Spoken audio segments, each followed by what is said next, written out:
जहां तक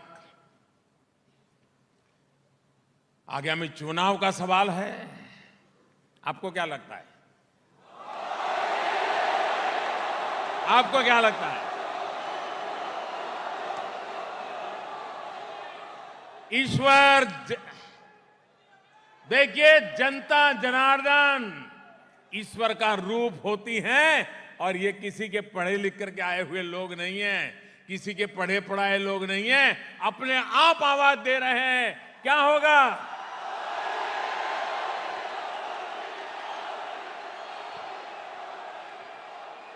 हमारे सामने चुनौती और है।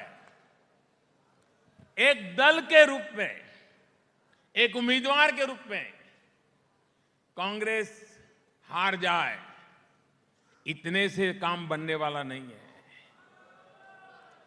कांग्रेस मुक्त भारत का मतलब है पिछले 70 साल में कांग्रेस ने जो गलत चीजें देश के राजनीतिक जीवन में, सामाजिक जीवन में, पारिवारिक जीवन में घुसेड़ दिए हैं, देश को उससे मुक्ति दिलानी है।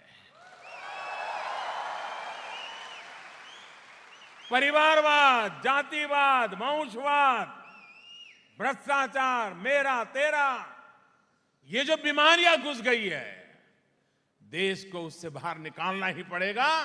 और इसलिए हम मंत्र लेकर के चले हैं, सबका साथ, सबका विकास।